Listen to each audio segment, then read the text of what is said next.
here at ADFA.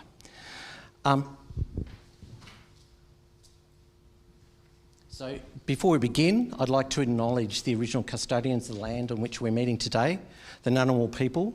I'd like to pay my respects to their elders past and present, and acknowledge the extraordinary knowledge that they have, 20,000 plus years in this place and 80,000 years of continuous culture in Australia. Knowledge that we're only just now beginning to tap into and understand. And as academics, we are really keen on ensuring that we capture that moving forward. An exciting time in Australia, I would suggest, for us. You can see there what we're about to cover today. So, why would you want to come and study here? Number one, this is one of the world's best universities. 19th best university in the world. Second, equals second, with one of our competitors, the University of Sydney, and the first university being the University of Melbourne. I won't harp on too much about that because those league tables change from year to year, but you will see across all Australian universities that that league table is moving further and further toward the front. In Australia, we have one of the world's best education systems, which is being rewarded on those league tables as the standards of universities are compared across the world. So number one, that's a great privilege to get a University of New South Wales degree.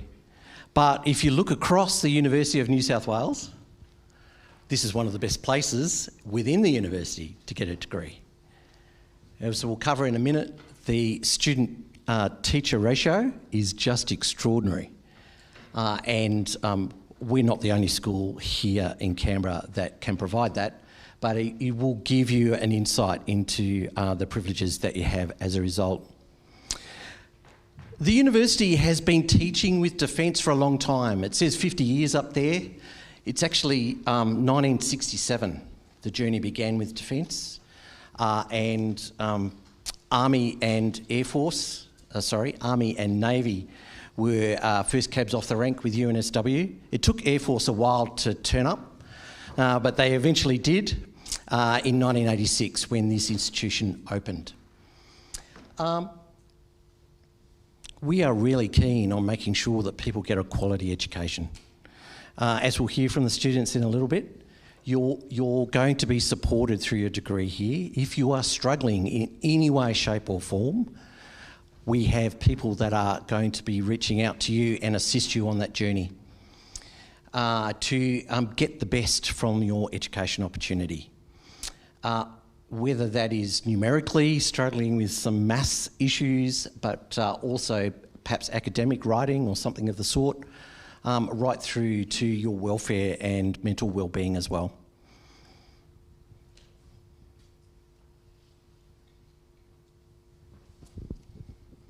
We're a bit different. We're the business school you have when you're not having a business school. Our academics are from a broad church. We're not particularly deep. If we were to compare ourselves to the business school faculty at Kensington, we have 3 accountants, they would have 100 accountants.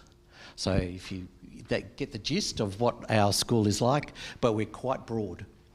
The degree is a generalist business degree, very similar to the experience you would have had if you went to Kensington, but they have specialisations there where we don't. Our researchers within the school primarily concentrate on the public sector. For those standing up the back, please feel free to come down and find a seat. You're most welcome. Primarily concentrate on the public sector, and obviously that's where our graduates are going to be graduating into. And our school is fairly small. 247 undergraduate students with 37 academic staff. That ratio is probably a bit over-exaggerated because we teach the postgraduates as well. but you can see that's a pretty healthy student-teacher ratio. Lots of assistance to assist you on your way through the degree. The 43 higher degree research students, they're people studying PhDs or a high degree of research of some sort, and they're researching, which is also evaluating in the school.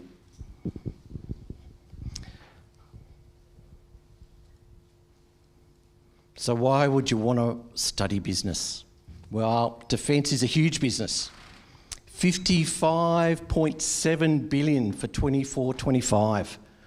That money has to be spent wisely, appropriately in accordance with rules and regulations and laws, but also to ensure the outcomes that are necessary for defence are achieved. At the moment, the strategic situation is such that we have found that as a nation, we have a shortfall in some of our capabilities, and we are rapidly attempting to acquire those capabilities, but we need to do so in accordance with all the right rules and regulations and the know-how that our graduates are going to take forth into the business. Defence is growing. And there is a rapid need for more people in the organisation because of that strategic picture. 80,000 permanent personnel will be required within a few years. To achieve that, not only do we need to attract fine young people like yourselves, but we also need to retain people into the ADF that are currently serving.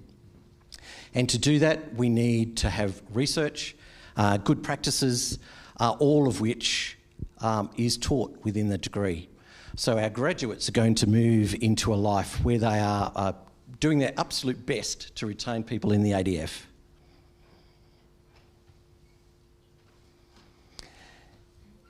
These are the sorts of specialisations within defence that can use the degree.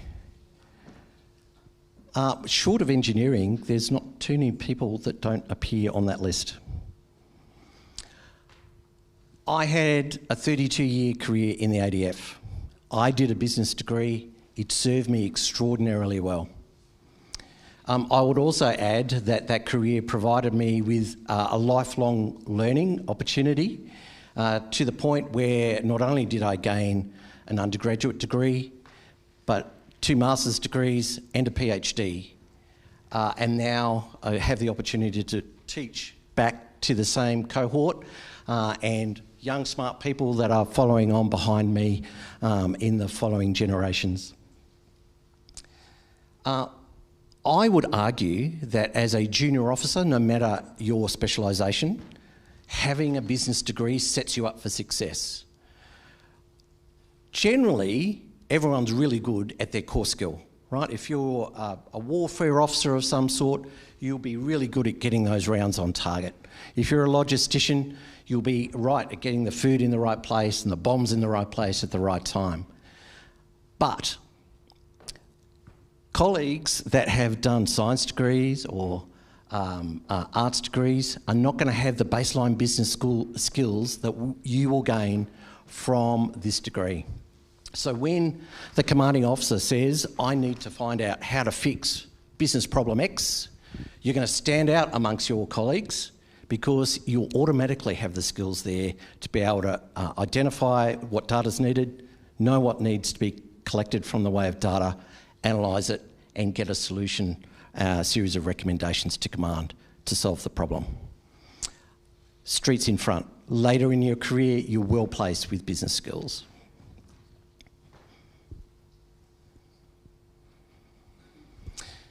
Obviously, it sets you up for life beyond defence. At some stage in your career, you'll need to leave defence, and there are skills you're going to gain from this degree, which will be very marketable in a future civilian career as well.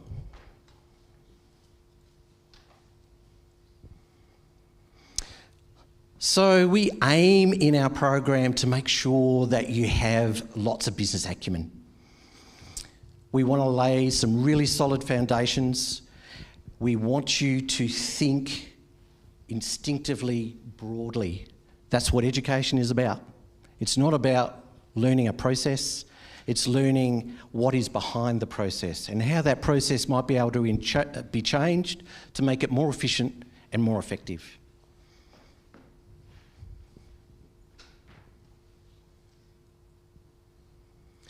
You can see there the undergraduate programs that we offer. So Bachelor of Business, a Chief of Defence Force program, and there is also a major and a minor that you can do through our colleague school, Humanities, and doing a business minor or major. We also provide a whole bunch of electives in other degrees. You're going, what's a Chief of Defence Force Bachelor of Business degree? Well, if you show lots of promise in your first year, you get an 80% or above weighted average mean in your marks, you'll be offered the opportunity to transfer to the Bachelor of Business CDF. In your second and third year, you'll drop an elective course from each semester, and you will have the opportunity to undertake research with one-on-one supervision with an academic, and which culminates in finishing with a thesis. A real opportunity to go deep dive on an issue and demonstrate the skills that you have gained through your degree, and also have all these fantastic research skills to take forward into your career.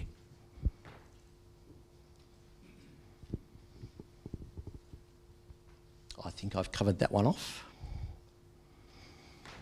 So this is what the degree looks like. So the things in green, you have to do. The things in orange, they're options for you. So tell us about what course you folks are doing this year and what are they like?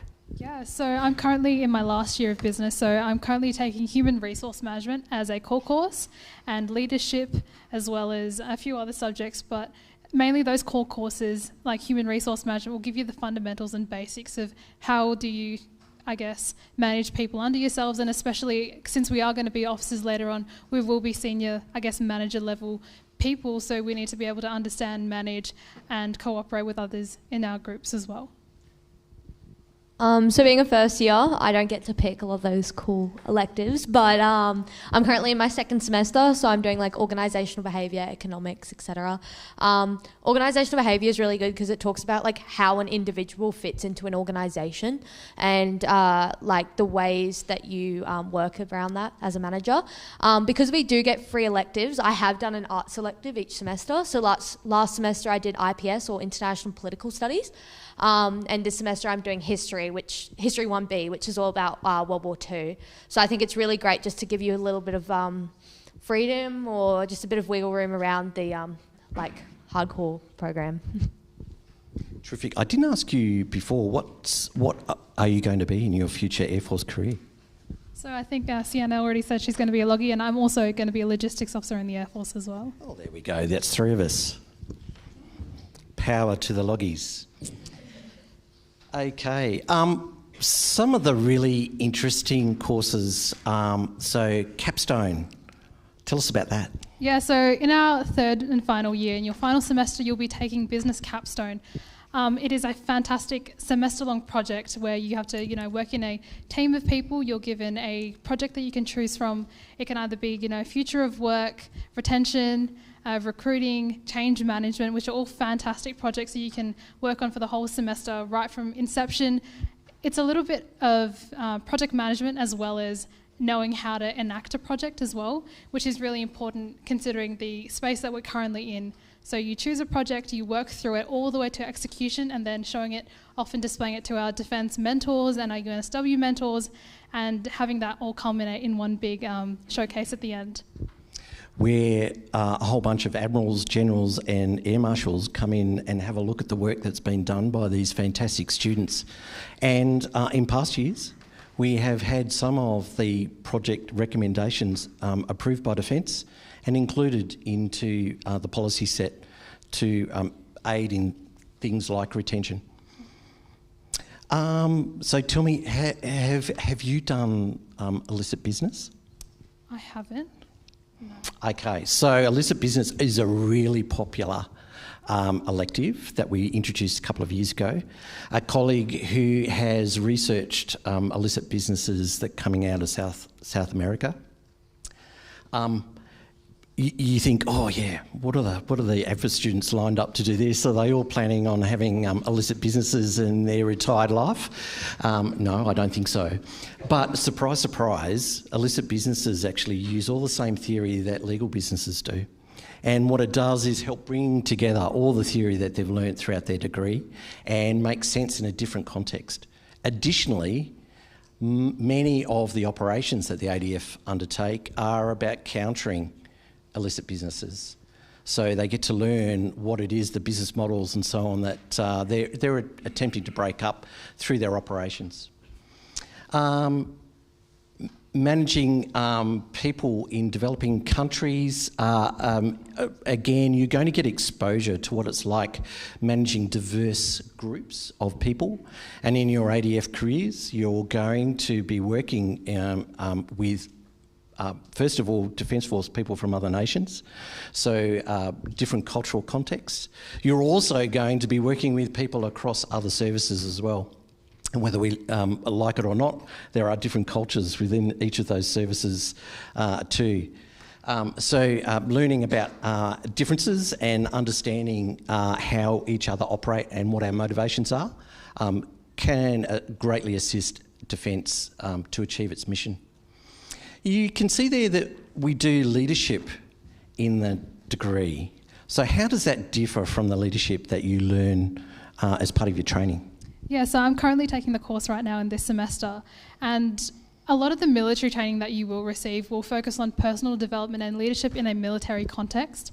The current course that we've got here at the school generally focuses on the academic and the literature based around leadership and how it's kind of incepted and the different types of leadership, and maybe it'll give you some gold nuggets to pick off and use in your own toolbox, in your own leadership styles, learning how that evolves. And it's a lot more of an introspective view of leadership. So you have a lot of reflective pieces and understanding on who you really are. So it's a semester's worth of really knowing what your leadership style is, who you are, what you'd like to be, and what you want to maybe include in your leadership going forward. Fantastic. I would suggest there's a few of you in this room that are currently struggling with maths in year 11 and 12. And you might have the option, depending on which state you're from, dropping maths. It's my recommendation that you don't. You have to do maths in this degree. So in first year, they start off with fundamentals of data analysis. And how did you find that? Honestly, so for those who are from Queensland, I did mathematical methods in year 12, and honestly I found that kind of gave me the knowledge already for FDA, fundamentals of data analysis, but it was really great because it was a different type of math than I was used to. It was more, these are Excel documents, these are formulas, this is how you look at data and how you use it to the best of your advantage. So really great for our careers going forward because you need to know how to analyse that stuff. So I found it very beneficial personally. Yeah, and I took it last year as well for FDA. I'm from Victoria. I did maths methods, and that also too set me up very, very well. Whatever state you're in, please do at least the lowest level of math because it will help you, whether you're going forward or not. FDA especially helps you synthesize data. Rather than just looking at a whole sheet of numbers, you're able to really break it down, understand what those numbers mean and the words behind that, because often we're just, thrown around. Numbers are just thrown around, but you want to really understand what they mean in your context, especially going forward as military officers. Communicating that to your seniors and also to your subordinates is very important, and that's a key thing that FDA really helps you do. Great. So don't drop maths. Do the lowest, if you're not coping, do the lowest tertiary accredited maths that you can do. Yep. But that isn't compulsory, right? So just be aware of that. Any other points you'd like to make on the program itself? What's your favourite course so far? I'm personally more of a economics data analyst kind of, stream of business. The electives really do help you get a really broad span of the degree stream itself. There's HR, logistics, a really, really cool bunch of electives, as you can see up there. So even if you do want to maybe specialise in something particular, I really enjoyed economics, and therefore I studied a few or more of those electives, and I found that really, really enjoying. So if you do find something that you really enjoy within your business degree, you are more than happy to, I guess, specialise and go down a little route that you'd like to with those electives, and the school really does help you excel with that if you choose to do so. So, yeah, go on. What's your favourite? I haven't even been here for a year yet, so I'm really on that left-hand side there. But I would probably have to say organisational behaviour this semester. I'm not too maths inclined like Cav here, but I really like how the way we do our assessments as well. So there's one where we teach a tutorial for a week on a certain topic, and not only does that help me with my preparation skills and time management skills at that, but it helps me with public speaking and things like that. So I get a bunch of other benefits from that subject as well as the actual content we're learning. Great. How many are in a tutorial normally? Oh, in mine, I think there's about 12 maybe, I think. I had some last semester where there was 10 of us. Yep, so the largest you'd see 20? Do I have that right, Kel? About right? Yeah, good. So it just gives you a feel for the level of support that you're going to receive. And if you're struggling with something, is there somewhere to go? I go to the ALL unit personally. I still forget what it stands for, sir. Academic Language and Learning. That one. But basically they have this email, and I can obviously within a reasonable time frame, I'll send them my draft, and they'll send it back with a bunch of feedback. Oh, you haven't done this referencing correctly. Oh, here's some area where you can pay a bit more attention to detail or elaborate more. And it just really, coming from straight out of high school, I was very used to draft and final. And when you come to university, it's just kind of you hand in your assessment and that's it. So it really helped me kind of with that transition phase and getting a lot of feedback in that regard. And I think ultimately my marks have benefited from that overall. But yeah. Yeah, so just touching back onto FDA, a fantastic program that they do within that course is they have peer tutors. So the people that are very comfortable with the subject are more confident and are happy to help out their peers. They also have their own tutors who, step up, put up their hand at the start of the semester and help out people within their course, and that really, really helps a lot, especially for the people, who aren't so confident maybe going up to your lecturer or to your tutor. You can just ask a friend, and that's always known, and it's really fantastic. There's a lot of support. The ALL unit's fantastic, and even your lecturers, if you beg and plead at the end of a lecture, they can't really say no. There we go. They are all very nice people, I have to say. Tell me a bit about Foundations of Management. What do you do in that? Yeah, so Foundations of Management is pretty much kind of in the name of the course. So it's the bare bones of what management is. So you'll go into the different aspects of management, what it is, where its applications lie, the parts that go into it, such as communication and things like that. So you'll really get an understanding of, what it is rather than just a buzz term. And a fantastic part of that course is they use real life examples and case studies to really understand where your applications are and where it actually comes from, rather than just saying this is the term and this is the concept. You actually get to see real life applications, in history or what's currently going on in the world, to really see those concepts really come to life. I don't have anything to add. Oh, well. And you also get a fantastic guest lecture from me, which all the students love, don't they? This is the CDF program, and the basic thrust of this, same degree, dropping an elective so that you've got room to do the research project.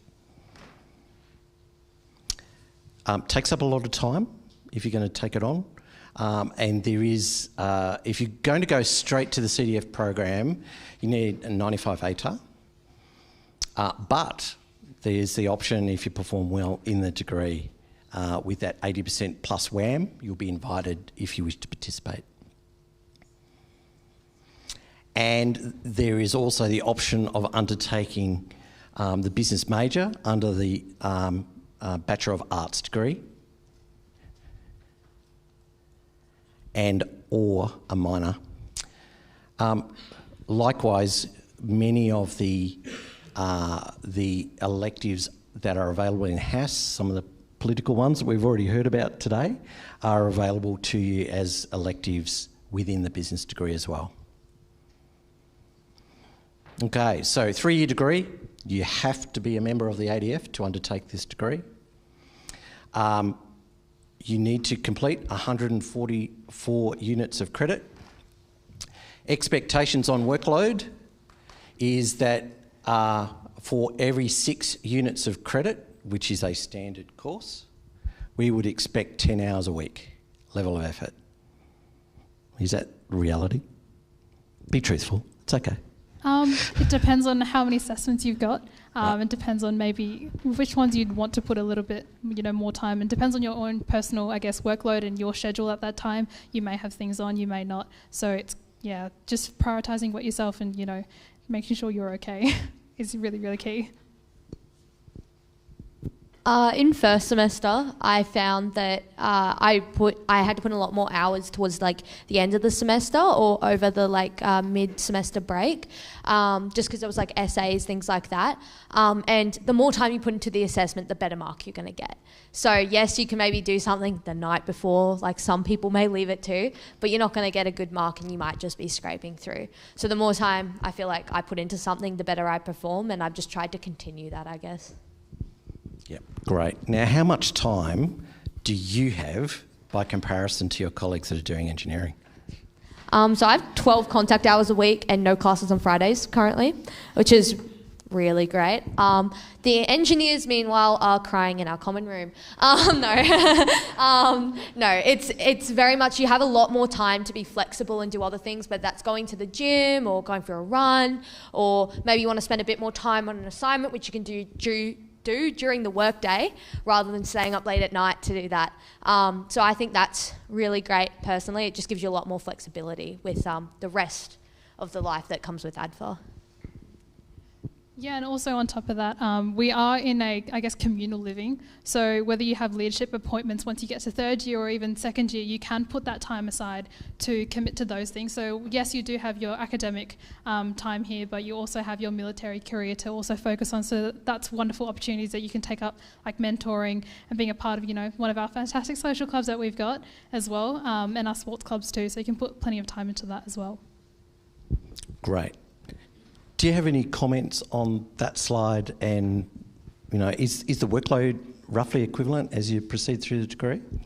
Yeah, so generally, as you progress through the degree, you'll see a bit of a trend in the different types of things that you'll be doing. For example, when you get to 3rd year, you'll really start to apply yourself and the knowledge that you've built throughout your 1st, 2nd years. So then once you get to 3rd year, you'll do the bigger capstone projects, like I mentioned before, that'll use bits of all the different courses that you've been doing. So I'm using a lot of project management in that course at the moment, foundations of management, and using those core courses and those key concepts to really understand and put things together at the end of the day. So your 1st and 2nd year will be just general, getting to know, the ropes of what a business degree is and give you those fundamental concepts for that. But once you get to 3rd year, you'll really put everything together and put it to work and show it off. Brilliant. We can come back in questions if there's anything more on that. So, what's life like here? Well, I've been here for now 4 years and I have not regretted coming here since the day I got here, and it's really, really fantastic. So with your business degree, you have, as we mentioned before, plenty of time. You can do plenty of sports, vecs, and also there are fantastic things that you can engage within the uni as well. Depends on what you want to do and what you prioritise at the end of the day.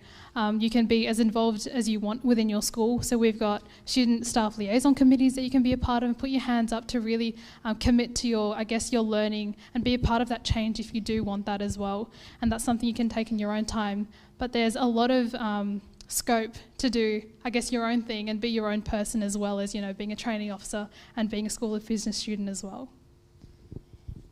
Just to add on to what Cav said, I'm from, as I said before, from Brisbane originally, but I chat to my friends from high school last year who've gone on to just a normal civvy university, and they honestly can't tell you the person sitting next to them. But here you truly get to know everyone. Seriously, with us being so small and living in a communal space 24/7, with there's in my div, I think there's 40 people who live on.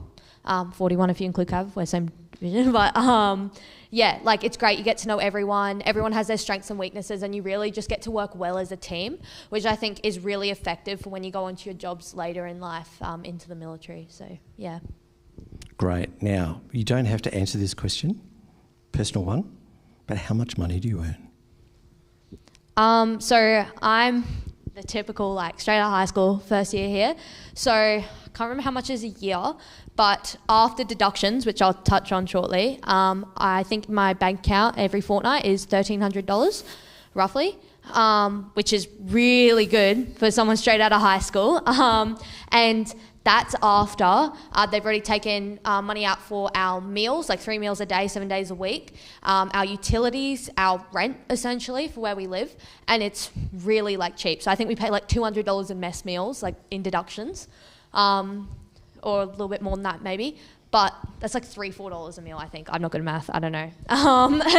And then we have like a set utilities rate, which is like $40 or something, or $50, which is crazy because we've got our heaters on all the time and we don't have to worry about like, you know, an extra electricity bill, or, you know, everyone's using the shower after PT, or extra water, you know, things like that. And I think our living in accommodation, like our rent, is about $100 a fortnight. Where else in Canberra are you going to get a room for $100 a fortnight? Like, it's a really good deal. Yeah, so I'm a fourth year. You can actually find all the pay grades if you just type in ADF pay graph. At the very bottom of that, you know, PDF, you'll find a spreadsheet, and it'll say trainee, and you'll have a look at the ADFA trainee a spreadsheet there. And I'm fourth year, so I currently get paid about 72 grand before tax. So that's a very, very overpaid fourth year business student. If you don't know, I know a lot of my mates, as Yana said, you know, they're working 2-3 jobs part-time, sometimes even full-time, just to get, you know, get by, pay their hex off. My younger sister started uni. I told her, you know, you probably should have done what I did and, you know, get paid to work. But no, she'd like to work to get paid. So that was her choice. No, but it is really, really lucky and a fantastic opportunity here that we get. And if you play your cards right, you can have a fantastic financial foundation for whatever you want to do in your life. Brilliant. How good does that sound, mum and dads? And a free education with no hex. Yeah, and my parents are very lucky to have, you know, one extra, you know, person that's just not there. So I'm fully self-funded. I can't blame you for shopping trips anymore. So, but it's not all beer and Skittles, is it? So tell us about some of the bad bits. What time do you have to get out of bed? Yeah, so generally on a Monday, you'll start your, you know, PT in the morning, or you'll have inspections on a Monday morning, or you'll have drill practice. So for that, you'll have to be either on the parade ground or standing outside your room ready for inspection at 7 a.m. in the morning. And to get ready by 7 a.m, you need to be up for roll call at 6 a.m. in the morning. I know a lot of you probably get out of bed maybe 9, 10 a.m. It's fantastic now, enjoy it while you can. But you will be up and early, and generally on a normal weekday, so Tuesday, Wednesday, Thursdays and Fridays, you'll have a roll call at 7 a.m.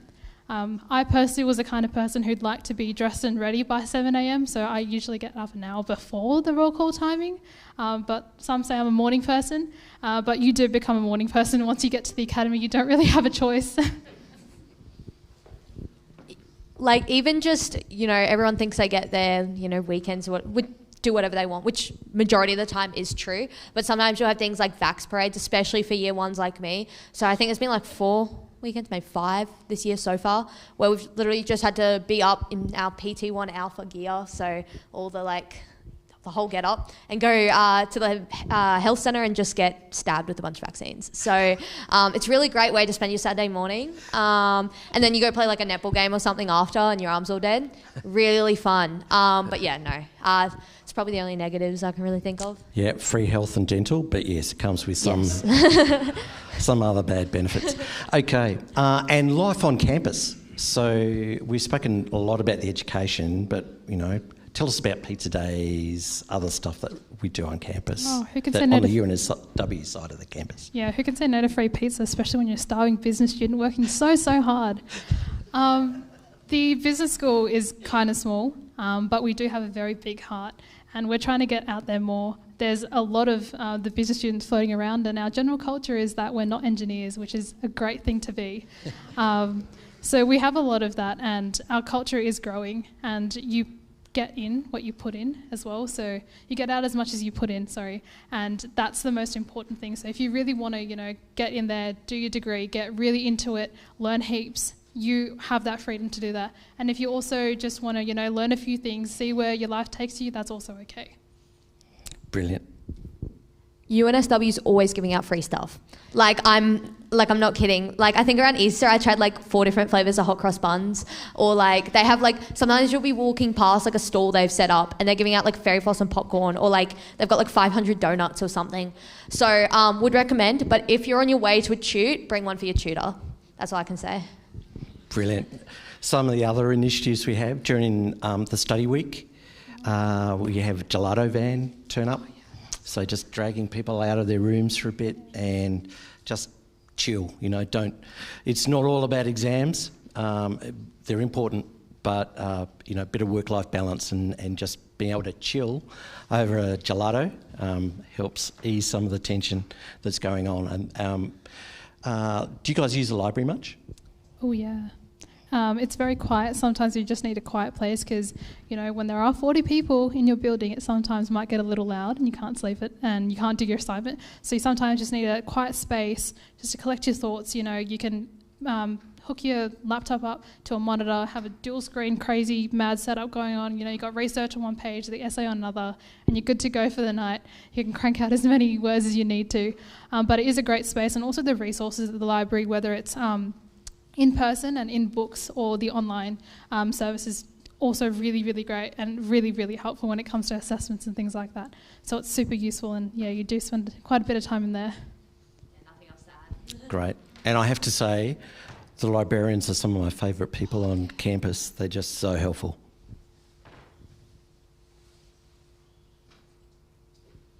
All right, the takeaways. So 80 ATAR. Don't drop the ball, people. We want you to come. So, you've got to get that. But don't worry too much about the 95 for the CDF program. We'll invite you if you're performing well enough in the base degree. Right. Let's talk about recruiting, right? So you keep studying hard and get the ATAR. We'll get you in. But on the ADF side of the house, when should people begin the process of joining? Yeah, so when I started, my recruiting process seems like almost a lifetime ago, but was about 5-6 years ago for myself. I did it as soon as I turned 16, I think the day after or the day of my birthday. I called up DFR and was like, look, I really, really want to join the Air Force. What can you do for me?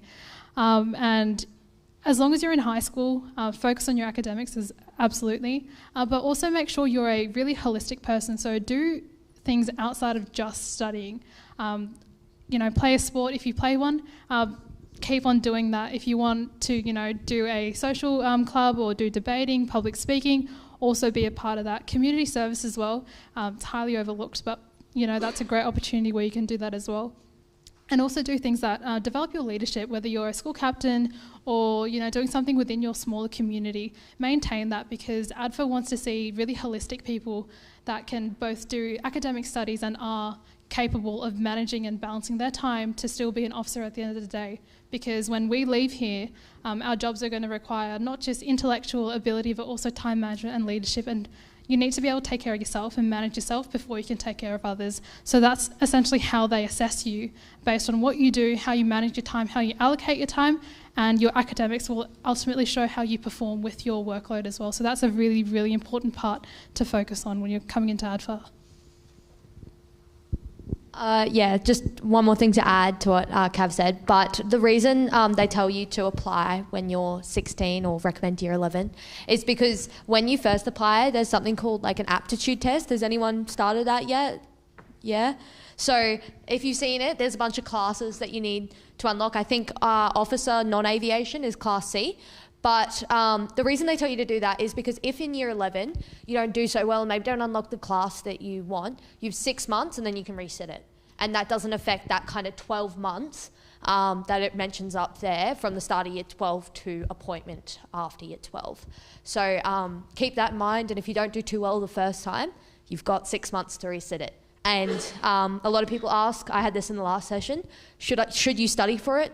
No. It's meant to just be like who you are as a person, how you perform just on a general basis. So, yeah.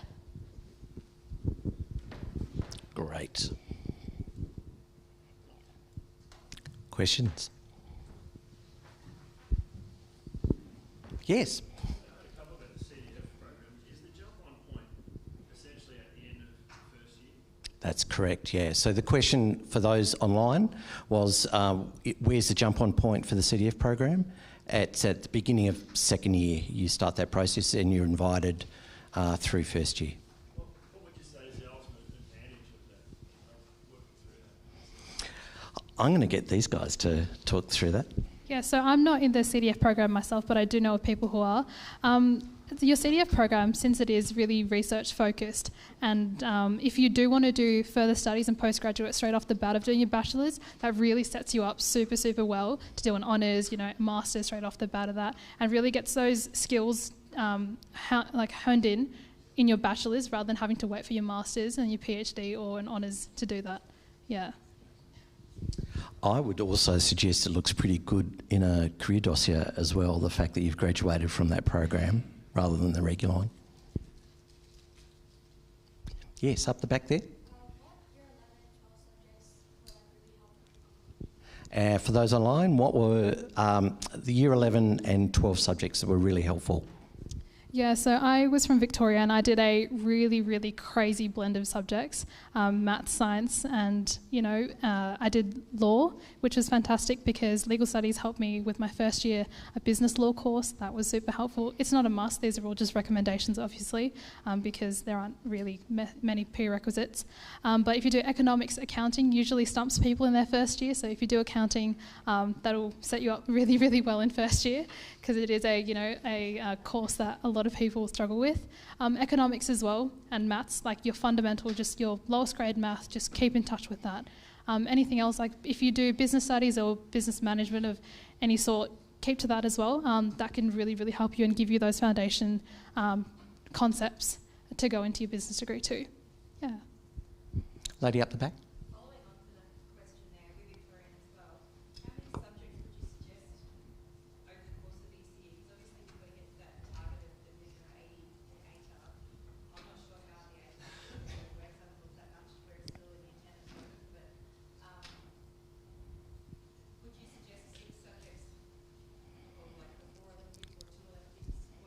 So for those online, the question was around the VCE and how many subjects should you take on for the VCE to get the best outcome? Yeah, so I'm just going to speak about my grades and how I did. So I went to high school and I did a Year 12 subject. So I did sociology, 3-4 in Year 12. In Year 11 as one course. So I had 5 to do in Year 12. And I was able to I did chemistry, I did physics, I did maths methods, legal studies, and that was a really, really full plate for myself. So in hindsight, I would have liked to have probably knocked 2 out of the way in Year 11 if your school does offer that. My school did, I just didn't take that. I thought that I might need a bit more time. And then I was able to graduate with a 94 ATAR. So that helped me. Wow. Yeah. So you can do it. Yeah. Obviously, I'm from Queensland, but I was nowhere near as cracked as Cav just there. That's insane, I'm sorry. But I did general English, I did do methods in physics, and then I think I did design, ancient history, and digital solutions. So you can end up here still too, okay? And I think I ended up with a 91 ATAR on the Queensland system. So it's like, you can still do well. You don't have to do like the crack subjects, but oh my God. Yeah, that's been a bit of a theme today, talking to prospective students, is asking about, doing challenging subjects. And my advice to you is follow your passion, right? If you love doing economics, then do economics. If you love history, then do history, right? And the same thing applies with your degree choice. If you've got a passion for the humanities, life is going to be so much easier if you do a humanities degree. If you've got a passion for business type things, or you've got a passion for how that's going to fit into your later life, then come and do our degree. I'll come to you, ma'am, in a second. The Jen at the back. I have a question. So, for those that want to do this subject, like this course, and they're really passionate about it, but they can't get the ATAR, is there like a bridging course, or is there other routes that they can go down to still get in the same place? So, as I understand, and I'll get you guys to talk to this in more detail, if you were selected by Defence and you missed out on the ATAR, then that's a good position to be in, because they might come and fight for you. And if you've done some of the leadership roles, for example, you've been playing sport, you've been involved in service at school, then you've demonstrated that you're nice and broad, and maybe the university might accept you. Yeah, so if you are very close to the ATAR that you want to get into the program and you're like a couple short, I think they usually try stretch and put you in, because if you are a good candidate, you are a good candidate, and your academics aren't the be-all and end-all, and that's not what we want here at ADFA as well. We want holistic officers that are, you know, capable in academics and whole aspects, parts of life as well. And I also know that within your ATAR requirements, if you do, for example, if you are a school captain, if you're an elite sportsman or sportswoman, or you do cadets, I believe you still can add, I guess, they're almost like ATAR points on top of what your ATAR is, just so you need to cross that. If you need to cross that line, you can. And there are those, I guess, avenues available for you as well. But that's not an excuse to drop the ball, mate, all right? Keep going and get that ATAR, right? The lady at the back. You mentioned earlier about contact hours. Have you had 12 contact hours between Monday to Thursday for your first year? Are contact hours when you're actually in lectures and dealing with tutors, or what exactly is that? So for those online, the question was about what are contact hours? Contact hours, as you said, yeah, they are the time you're in the classroom, you're doing the work. But there are additional hours you are expected to put in outside of the classroom. Does that answer your question? Yeah. Gentleman at the back. Apologies, this is a little bit subjective, but one of our conversations has been around leadership. Is there a pathway that you might recognise that results in more than leadership and decision-making opportunities than others, or is leadership more of an outcome as you move through the process? Right, so from the university side, so is leadership, yeah, it's more an ADF question. So for those online, the question was around leadership. Is it, have I paraphrased this correctly? Can you ask the question? Would you guys recognise certain pathways with the ADF that result in more leadership, higher decision-making positions and more leadership outcomes? Is that like senior rank? Essentially also not finding yourself pushing papers or getting into a routine role as opposed to in there amongst it. Right. You know, look, I'm probably better off answering that one. After a 32-year career, normally you do end up pushing some papers. But the motivation for pushing those papers is to get the young people the things that they need so that they can excel and, God forbid, win if it ever came to a fight. And you know, that gets people up every day that go and do that paperwork, and making sure that you know, these people are as safe as they can be when they're out there doing the real thing. Gentleman at the front. Yeah, it's not really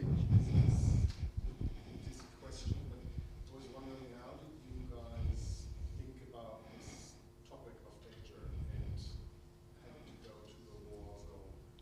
How did you think about this and make decisions? Great question. So for those online, what do the trainee officers think about the prospective danger that they may be in as being a member of the ADF? Yeah, and for myself, I was the first person in my family to join the military, so it was a very foreign concept for myself, and I didn't really have people I could really talk to about this. And going into it, I had a lot of questions like, what if? And it's a fantastic question. It's a question that no one wants to ask, but that is the big elephant in the room. But you really have to understand, I guess, what your job role is at the end of the day. Yes, we might be both logistics officers, but we all have the same basic training. And that's something that I think a lot of young people forget to admit or maybe overlook at times. When push does come to shove, We are supposed to be there for our country, and that's why, at least I signed up, and that's why I wanted to be a part of the Defence Force, because of that greater good act that I hope that I'll be doing one day. Just adding on to that, everyone kind of has a role in making sure that we can do our job and say that whether that's going into a battle or whatever. Us as loggies would have to do those fundamental getting people there and doing things like that, rather than the obviously there's equal risk for, I guess, everyone, but it's like more of an understanding of how it works as a team, I guess, and understanding it from that perspective rather than just you're going and there's a risk associated with that. So it's more holistic in that aspect. Great. Lady at the back. Aptitude tests, how many can you actually undergo to get in? So how many aptitude tests can you actually undergo to get into the ADF? 3, I believe. So you can, with 6-month gaps in between, and an aptitude test is valid for 5 years, I believe. So, yeah, if you do an aptitude test now and go, oh, maybe in 2 years down the track I might reapply, that same aptitude test is still valid. Lady at the back. If you do cadets, do you have to be a specific rank to get points towards your ATAR, or I can talk about it if you want. Okay, I'm not going to lie, I did do cadets, don't hold that against me. But I was a CUO, and I know CUOs or warrant officers could get that additional ATAR point, or bonus point, but you have to get a letter from your commanding officer of your unit that states that you are that rank and what you've done. Yeah, that was kind of me too. I also was CUO, and that does help as well. You kind of just have to show that you've done that. And yeah, you can add 2 points onto that as well. So yeah, you'll be good. I was a cadet warrant officer as well, but it was a long time ago. Lady at the back. Intake, what is the intake yearly for both ADFA and the business school? So roughly 100 students a year.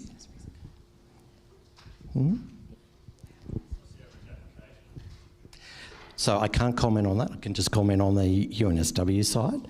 But that there's roughly per year 300 students. There was a bit more in my cohort, being first year. I think there was something like under, I think it was like 360, 370 maybe.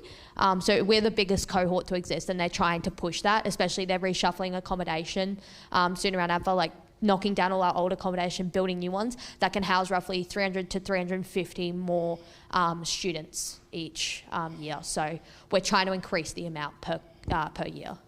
And we get a roughly 20% of the cohort. We want more though.